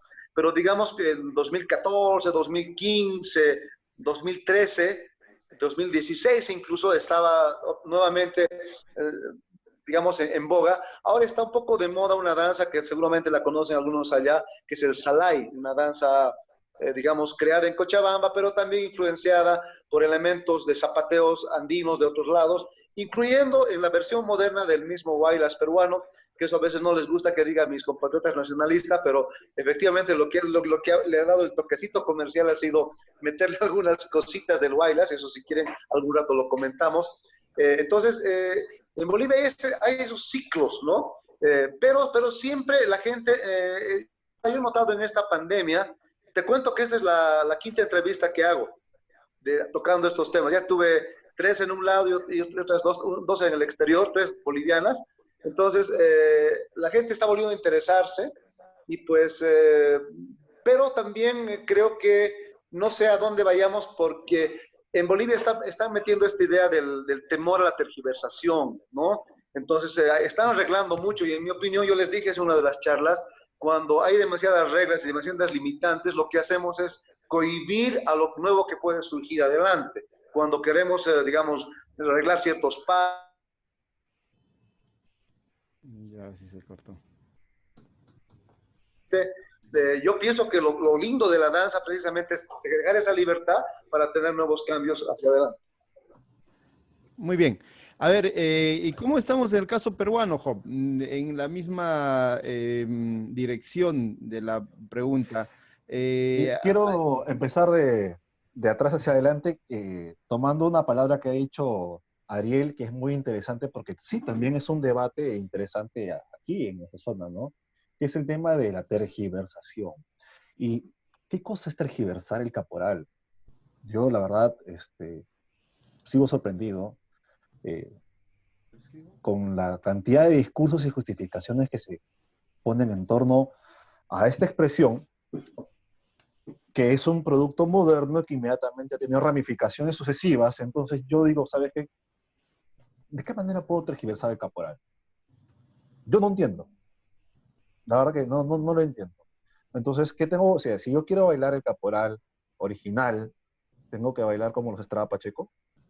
¿O debería bailar como Centralistas San Miguel de La Paz? ¿O debería bailar como San Simón? ¿O debería bailar como los Ambos? ¿O debería bailar como quién? Todos tienen formas diferentes de bailar. Todos tienen formas diferentes de interpretar un personaje, ¿no? y diseñar trajes que vayan acorde a su gusto. ¿En qué momento tergiverso? O sea, si no uso un sombrero, si no uso un chicote, pero resulta que a esta gente le gusta usar chicote y a esa gente no le gusta usar chicote. Hoy en día se ha puesto de moda por San Simón que todo el mundo baile con sombrero, pero hasta hace que 10 años los grupos en Lima no bailaban con sombrero. ¿Cómo está el caporal en Lima? Hablando de estas cosas. No, el caporal en Lima, en el Perú en realidad, más que nada, ha tomado una fuerza arrolladora, cada vez desarrolla mucho más, ya no solamente se trata de hablar de Puno, de Lima, de Arequipa, y lo que son los, de repente va a ser un poco feo lo que voy a decir, pero de repente puedo decir que son los satélites culturales de la influencia colonizadora de Puno, ¿no? Porque hay una característica muy fuerte que tienen los puneños, ¿no? Ellos colonizan culturalmente, desapareciendo expresiones en otros lugares. Entonces, en base a esto tenemos pues inmediatamente Arequipa y Moquegua, ¿no? Donde está muy fuerte la presencia altiplánica, con sus músicas, con sus caporales morenadas. No, y hoy en día tenemos caporales absolutamente en todos los departamentos del Perú, tenemos fraternidades en todos los departamentos del Perú, filiales de grupos de Lima, pero filiales de grupos de Lima, justamente de donde te decía, de este núcleo que se llama la Central Folclórica Puno, que han desarrollado todo un estilo y modo de vida totalmente diferente a los grupos, a las fraternidades o conjuntos o asociaciones. Úsese la palabra más cómoda, porque hay gente que dice, no debemos usar la palabra fraternidad, porque la palabra fraternidad es una palabra típicamente de grupo boliviano. Y otra gente dice, no, otra gente está contenta de usar esa palabra. Ahora, no, cada día se desarrolla más, tiene mucha moda, se sigue implementando, como te digo, ¿no? Lo único que ha detenido este crecimiento es este tema de la cuarentena debido a la pandemia del COVID, ¿no? Pero los grupos cada vez se hacen más numerosos, como se han multiplicado en cantidad en Lima, la organización que hace actividades, como le llaman la Candelaria, su propia actividad de la Candelaria y demás, ha tenido justamente como reglas para ir limitando a los grupos a aumentar la cantidad mínima de parejas, ¿no? Acá en Lima habían grupos que estrenaban trajes que eran grupos de 12 parejas, ¿no? O sea, ahora ves que van a haber mínimo 30 parejas con un mismo traje. No hay problema, los grupos cumplen todos los requisitos, ¿no? Las fraternidades acá en Lima están superando tranquilamente las más fuertes, están entre los 100 a 300 integrantes. Pero no hablamos de dos, tres fraternidades, en realidad estamos hablando de por lo menos unas 80 fraternidades solamente en Lima. En Lima hallamos, perdón, ¿qué digo 80? Me quedé corto, porque solamente estoy mencionando algunas fraternidades. Lima se ha sectorizado tanto que superamos tranquilamente en Lima las 80 fraternidades, con fraternidades que superan los 300 integrantes. Solamente contando los grupos que giran en torno a la Central Puno, a Vía El Salvador y a los distritos periféricos que también han visto la manera de organizarse y hacer justamente sus propias actividades, ya que no encuentran un espacio. No estoy tocando a los grupos que son filiales de los conjuntos de la capital de Puno, ¿no? Que son contados con los dedos. Grupos grandes, ¿no? Los grupos más grandes también superan sus 300, 400 integrantes. O sea, hoy en día vivimos una revolución muy fuerte, pero también una pelea. ¿Qué pelea? De si se tergiversa o no se tergiversa. Y justamente estamos también nuevamente en esto mismo, ¿no? En Lima tenemos las actividades más grandes, se guste o no, son las que se organizan en torno a la Asociación Central Folclórica Puno, que son dos principalmente, ¿no? El concurso de bloques que lo organiza la misma asociación, y está el concurso de ballet, le llaman ballet de sayas, concurso nacional de sayas, ¿no? Que lo organiza un privado. Es un concurso en el que la gente va y baila de forma, en lo que hoy en día está llamado el ballet folclórico, ¿no? En lo que hoy en día está muy de moda, tanto es así que hasta el elenco nacional de folclore de Perú ha cambiado de nombre por ballet folclórico del Perú, ¿no? Son estas nuevas modas, ¿no? Este grupo, este concurso supera los 100 grupos. Es un concurso que empieza a las 10, a las 12 del mediodía, a veces empiezan a las 11 de la mañana y terminan a las 3 de la mañana, y eso que hacen de manera consecutiva, donde todos los grupos participan por estar. Job, y este formato de ballets, que ciertamente es todo un furor hoy en día en Lima, no sé si en Puno también, ¿existe también en Bolivia? ¿Es parte también del fenómeno boliviano? No lo he visto. No lo he visto, no tengo mucho. Sé que han habido intentos de recrear ello, pero es que también con Bolivia tenemos una diferencia, ¿no? O sea, nosotros solo enmarcamos, solamente tenemos el elemento de nuestra interpretación y lo marcamos dentro de nuestras propias costumbres, ¿no? Por eso que hablar de esta expresión es muy interesante, como te vuelvo a decir, ¿no? O sea, yo no puedo hablar de una misma línea, tengo que hablar de dos desenvolvimientos en Lima, ¿no? Lo que gira en torno al Brisas y el Club Departamental Puno, y lo que gira en torno al otro núcleo, que es justamente la Asociación Central Folclórica Puno, son dos estilos de vida diferentes, son dos finalidades diferentes. La finalidad de los que están en un lado es hacer sus inauguraciones de trajes fastuosas, a lo grande, que enmarca toda una actividad, que enmarca, escúchame, toda una actividad en la que yo hago una fiesta, ¿no? Bailo, luzco mis trajes, obviamente los que bailan el sueño, y la máxima meta de la gente que baila en la Central Puno es hacer sus trajes en Bolivia, traerlos directamente de Bolivia, mientras que los que están en el Brisas y en el Club Departamental, ya, ellos más bien sus trajes los hacen en Puno o Juliaca, ¿no? Se hacen hacer dentro del Perú, ¿no? Su objetivo no es hacerlos en Bolivia, su objetivo es hacerlos en Perú, alimentar justamente la zona y el sentimiento regionalista, nacionalista de orgullo, mientras los otros no. Ahora, la gente que vive en la Central Puno, alrededor de esto, hace su inauguración, tiene su traje a la pompa, a lo grande, se acaba la parte del caporal, que es justamente después de la inauguración, y se acabó el caporal en la noche. Van a bailar salsa, van a bailar cumbia, los ritmos de moda, porque esa gente tiene justamente otro estrato social. En cambio, tú te vas a una fiesta de jóvenes que bailan caporal, pero que son filial de una filial de Puno, y su fiesta es el 98% música de caporal.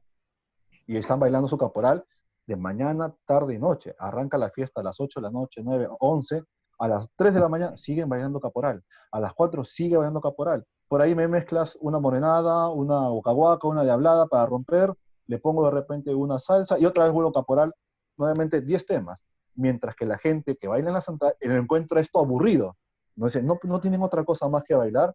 Ya bailé mi caporal, me gusta, bailé con mi grupo, pero ahora voy a bailar mi salsa, mi cumbia, mi merengue, ya estoy aburrida de esto, ¿no? Entonces, son dos realidades totalmente diferentes y distintas que se contraponen en objetivos, en metas, ¿no? Y que a su manera tienen adeptos, ¿no? Que continuamente siguen recibiendo más y más y más personas. Muy bien. Gracias, Job. Vamos a pasar a la última parte de esta conversación interesante que tenemos. Ariel Villazón, gran músico también, charanguista del Grupo Proyección de Bolivia, por supuesto. Tenemos una pregunta que es en realidad para los dos. Nos dicen, si los caporales nacen en Bolivia y luego migran al Perú y ya se asientan en el Perú cerca de medio siglo, ¿es posible que el peruano ya lo considere como parte suya, por lo tanto es normal que le haga cambios, que le haga adiciones, que lo transforme, que haga sus propios estilos, sus propios pasos, su propia música? Ariel. Carlos, por supuesto. De eso hablaba Américo Valencia Chacón, cuando él hacía algunas críticas en algún momento de lo que se llaman las transformaciones sustanciales. Es un tema muy interesante, ¿no? Obviamente, incluso estas mismas danzas podrían derivar en otras, porque eso es lo que pasa en la cultura. Nosotros no sabemos qué momento puede cambiar y volverse otra danza. De hecho, yo pienso que lo que se llama hoy tuntuna peruana, que es la versión de tuntuna que vino de Bolivia con los Estrada Pacheco, con los payas, pero hoy en día tiene tantos cambios. Yo vi unos tuntuneros, por ejemplo, en una de las tocadas en Lima, y los pasos ya eran muy diferentes a todo lo que había. Entonces, esto pasa. O sea, no es que se puede o queremos, ¿no? Eso va a suceder simplemente porque es así la cultura. Y si algún boliviano me está escuchando y se va a enojar con lo que estoy diciendo, porque a veces tenemos un poco de temas nacionalistas ahí, yo les voy a decir que nosotros hemos hecho lo mismo con muchas danzas, y un ejemplo es la cueca.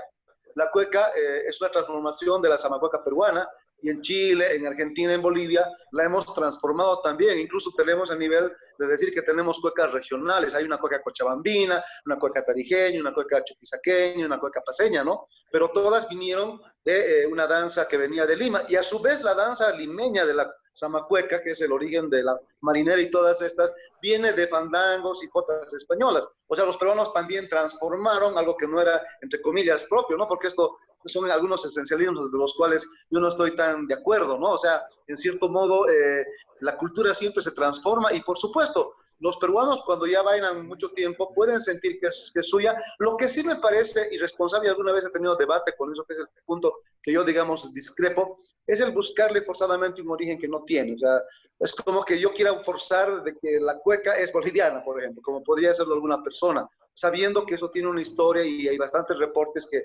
obviamente viene del Perú en este caso. Y bueno, en el caso boliviano probablemente llegó del lado de Chile, pero obviamente su nacimiento es en el Callao, en algunas partes de la costa limeña, ¿no?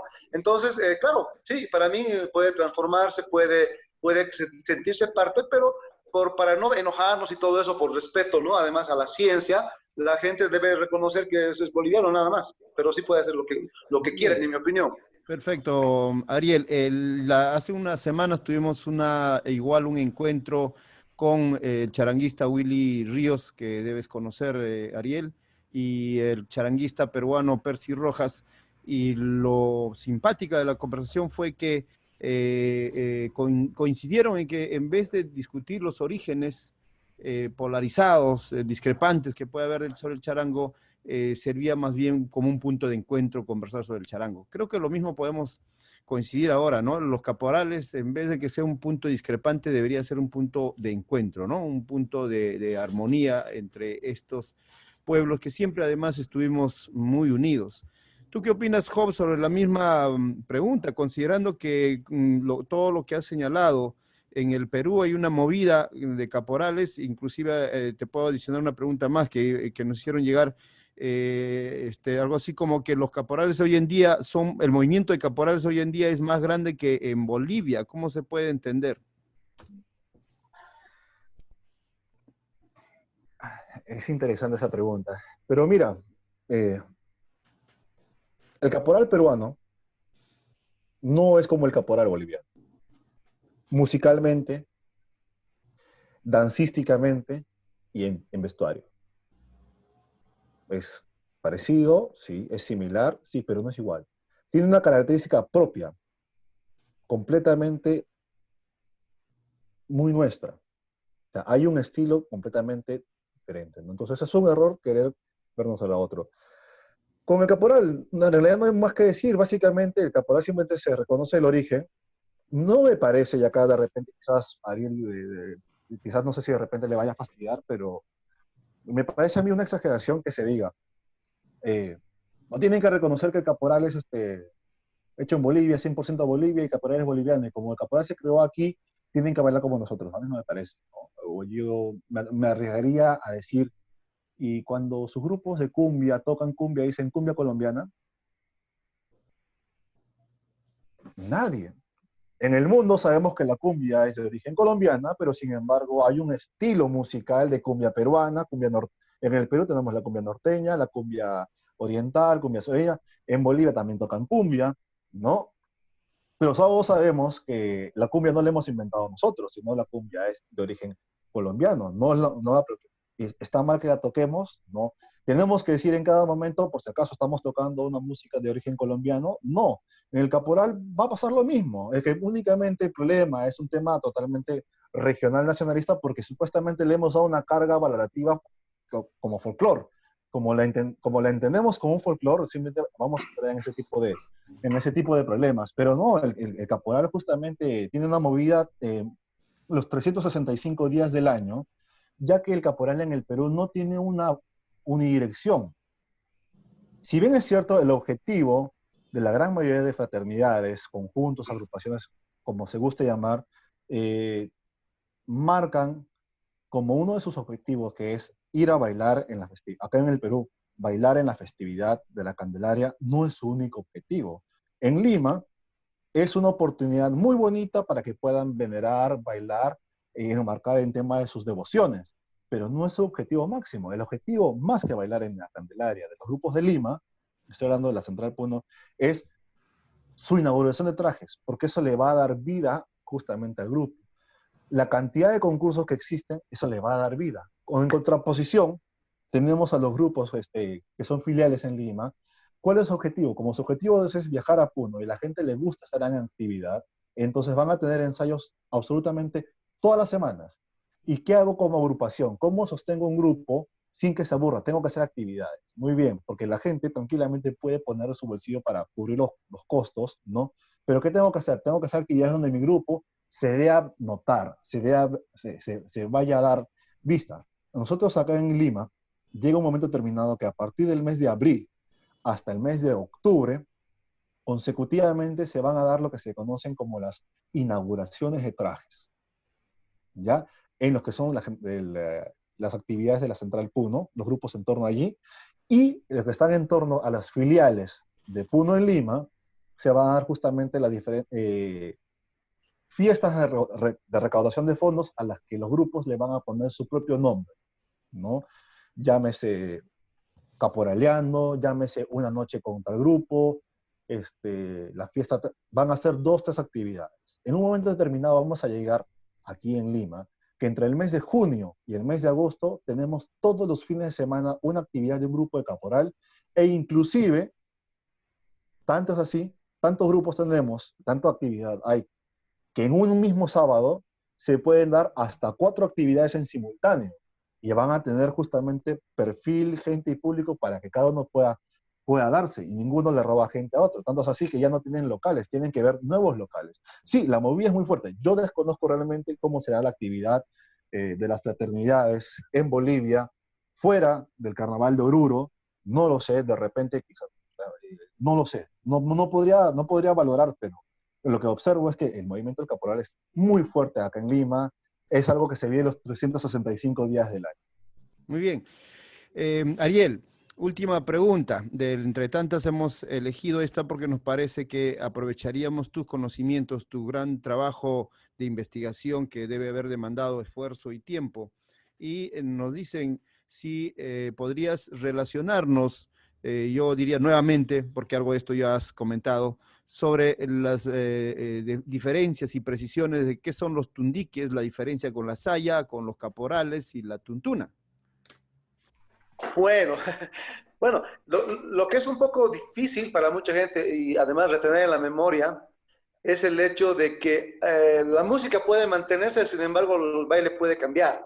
Y eso es lo que muchas veces pasa. Y aún también la música puede tener leves cambios que son prácticamente imperceptibles, ¿no? Y lo que podemos decir básicamente es esto, y eso para la gente, yo pienso que ya mucha gente lo sabe, yo diría que un 90%, pero para quien no lo sepa vamos a empezar por lo más claro. Eh, lo que ustedes bailan en Lima como caporales no se llama saya, eso ya creo que la gente ya lo sabe. Y en realidad la saya es otra música, otro género distinto, afro, digamos, de origen africano, que proviene de los yungas de La Paz, ¿no?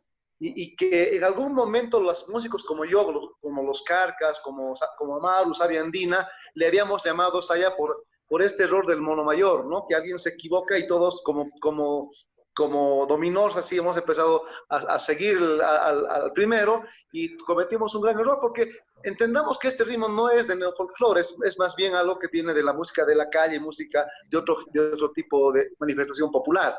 Entonces, podemos decir que la saya o afro saya, que en Bolivia ya se llama así para entender, es otra cosa. O sea que ustedes cuando bailan o tuntuna, tundiki o caporales es una cosa, digamos, musicalmente, pero la saya es otra cosa que, bueno, tiene que ver más con un ritmo en cruz, ¿no? Que más o menos, ahí voy a tratar de tocar con mi mueble acá, que sería algo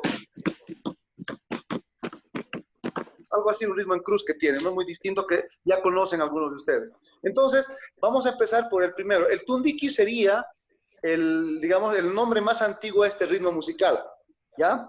Que viene seguramente desde la colonia, pero tenemos evidencias en Bolivia, al menos del siglo XIX, que ha seguido manteniéndose hasta hace muy poco, hasta antes que los Estrada Pacheco transformen esta esencia en algo nuevo.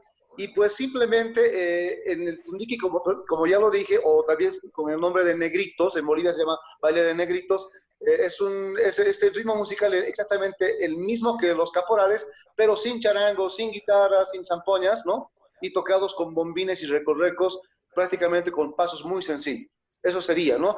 Que hoy en día también ha evolucionado, por si acaso. Hoy en día en Bolivia se baila, pero aparece con muchos más elementos de la esclavitud.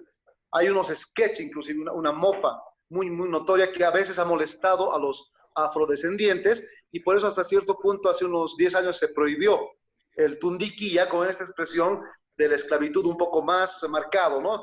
Hombres con cadenas, negros encadenados, incluso algún momento con máscaras de gorila que molestaron mucho a los afrobolivianos. Entonces, ese sería el tundiki como danza, ¿no? Que prácticamente es traje blanco. En algún momento ya llevó las guarachas o estos bombines que ustedes llaman, o digamos los volados que están en los brazos, seguramente en los años 40 por influencia de los, que se llama de los afrocubanos, que en algún momento también pervivió en los mismos caporales y en la tuntuna, por si acaso, ¿no? Pero sí, el tundiki, algunos años sí lo han usado también. Entonces, ese sería el tundiki, básicamente un traje más desordenado, una danza no muy vistosa, por ahí alguna década sí, pero generalmente el blanco bastante predominante en la mayoría de los grupos. Y el otro ritmo sería la tuntuna. Como yo expliqué, la tuntuna para mí personalmente es la misma danza de caporales, digamos, de los 70. O sea que musicalmente no hay diferencia y sería la versión de los Estrada Pacheco de los primeros años, porque ellos la nombraron así. Ellos, como les dije, salían como caporales de la tuntuna, uros del gran poder, y muchos grupos les han imitado también en Bolivia, en Oruro, en La Paz, en Cochabamba, entonces también en Puno, ¿no? Entonces, de ese modo, aparece la tuntuna como unos caporales iniciales, pero que como les comenté, en Bolivia, yo diría que para mediados de los 80 empezaron a desaparecer. Que yo sepa, hoy en día nadie baila tuntuna, pero yo, por ejemplo, de niño he bailado tuntuna, ¿no? Que en realidad era este mismo ritmo, ¿no?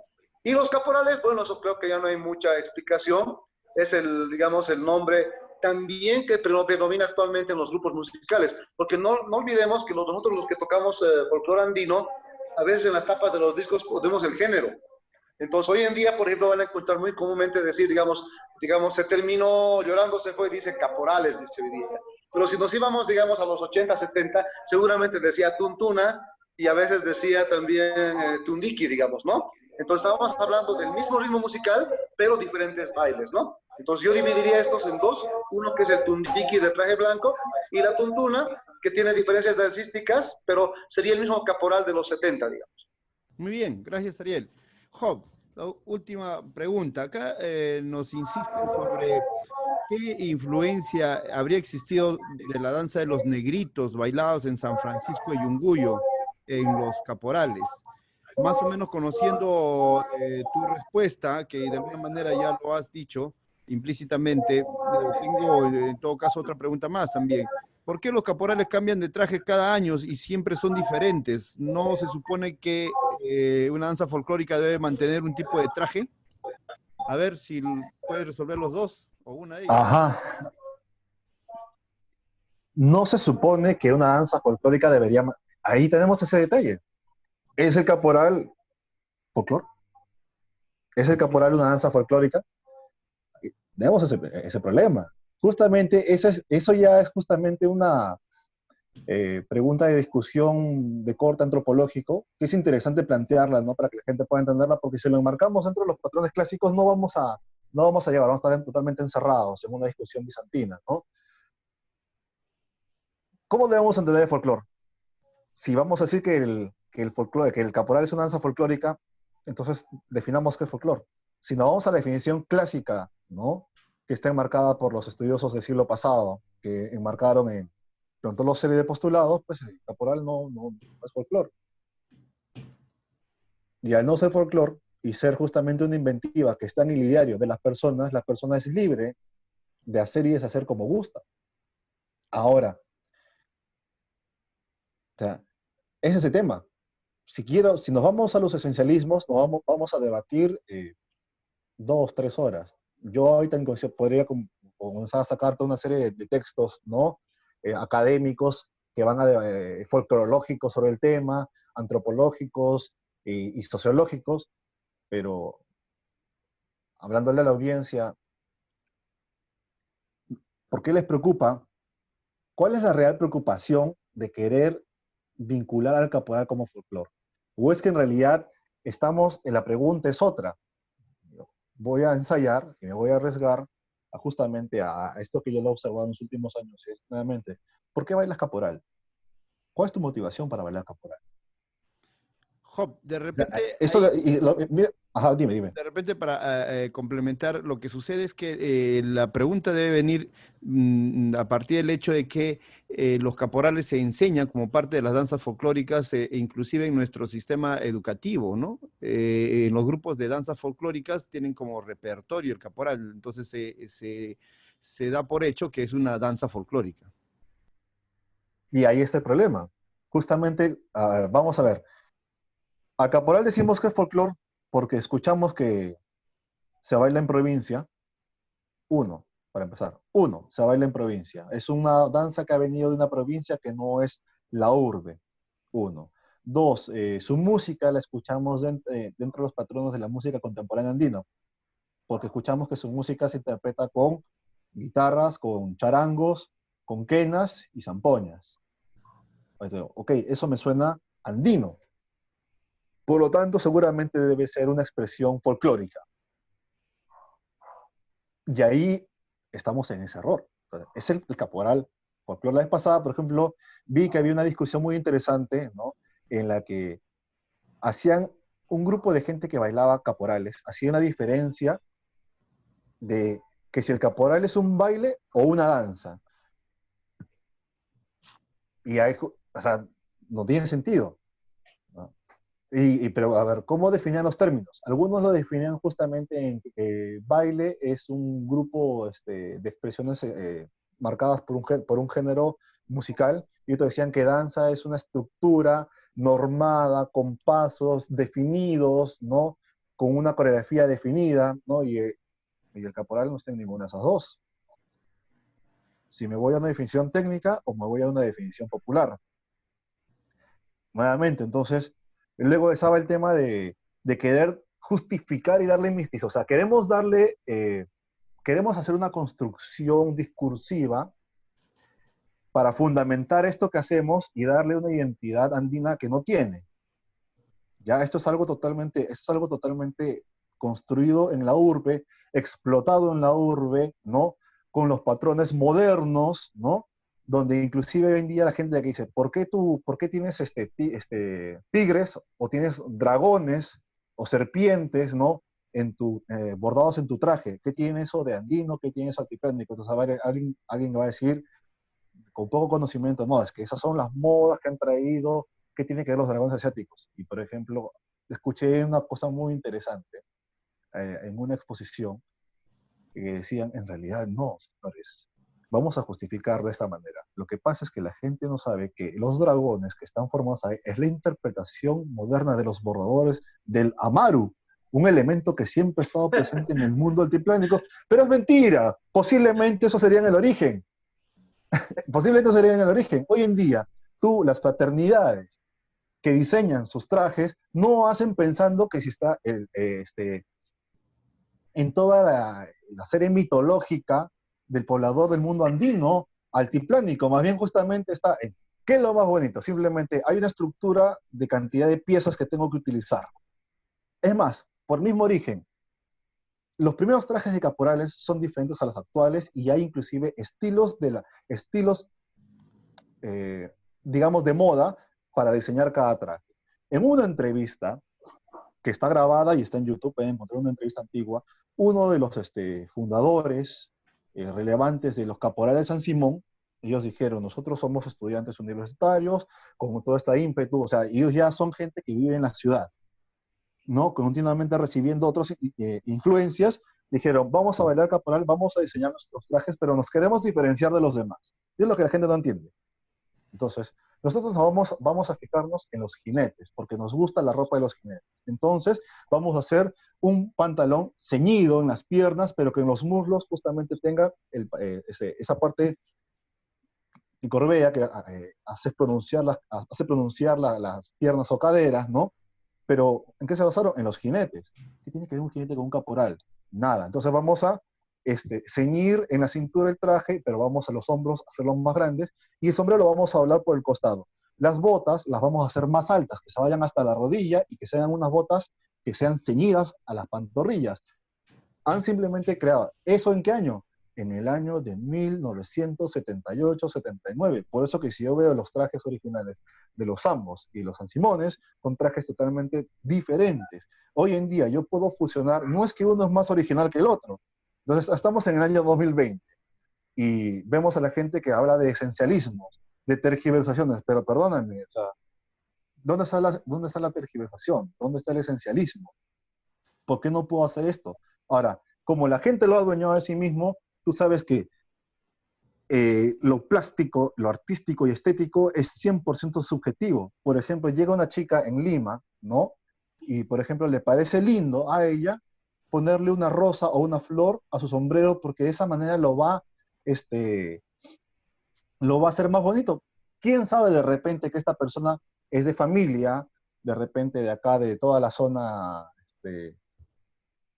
del Guayguas, ¿no? Donde la gente tiene la costumbre de ponerle flores a sus sombreros, ¿no? Y de repente ya sabes que llegó, le gusta el caporal, no, nunca supo nada ni de Puno ni de Bolivia, le dan ese traje y simplemente, oh, qué bueno, pero yo puedo hacerlo bonito esto poniéndole una florcita. Luego llegamos a otro grupo de chicas que dicen, mira, nosotros al momento de bailar debemos diferenciar de los demás. La mano la vamos a poner así y la vamos a poner así. Y una chica dice, no, pero mira, ¿sabes qué es más bonito si nosotros al momento de bailar hacemos corazones? Y entonces, ya, nuevamente, o sea, voy a este tema. ¿Es el caporal folclore? Sí, no. Entonces, por favor, defíname folclore en una convención de folclorólogos, si es que se puede. Bueno, Job, perfecto.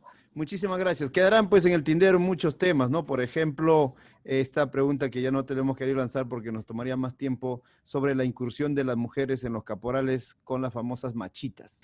Será para otra oportunidad. Ariel, queremos por favor como invitado especial nuestro que nos des algún mensaje de armonía en base al caporal, que es una danza que ya compartimos entre estos dos países hermanos, para poder terminar.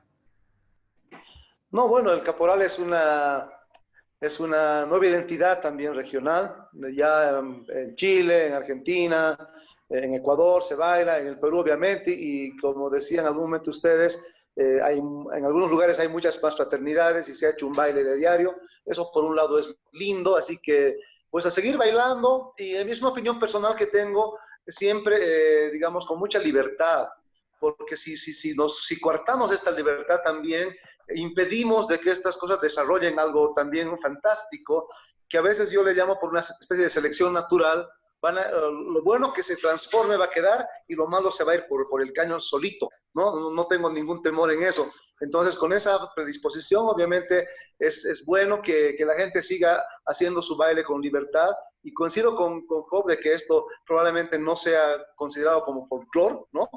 Porque no cumple los, entre comillas, requisitos que hicieron la gente del siglo XIX, y pues como un baile libre, tal vez de una identidad también regional, las cosas en común que tenemos, a seguir bailando, seguir, digamos, también innovando. Yo soy de los que me encanta que se innove, ¿no? Y si alguien piensa que eso es distorsionar, bueno, y como decía en algún momento Job, ¿qué es distorsionar, no? ¿Qué es tergiversar? En cierto modo es lo que hacemos todo el tiempo, evolucionar. Así que a seguir bailando, seguir difundiendo esto, y así tenido un encuentro con todos ustedes, amigos del Perú y Bolivia, que siempre nosotros llevamos en el corazón. El agradecimiento infinito a Ariel Villazón Torrico y a Job Galarza Puerta por esta oportunidad de conversar de un tema tan interesante, y estamos seguros que nuestros oyentes que están dedicados al folclore, a la danza folclórica, a la música folclórica, van a quedar muy satisfechos con este encuentro. A nombre de la Universidad Nacional Mayor de San Marcos, del Centro Cultural y del Centro de Folclore de nuestra universidad, les entregamos en agradecimiento unos diplomas virtuales que les estaremos haciendo llegar, y por supuesto el infinito agradecimiento, el eterno agradecimiento por esta participación. Muchísimas gracias, amigos. Hasta una próxima oportunidad. Gracias.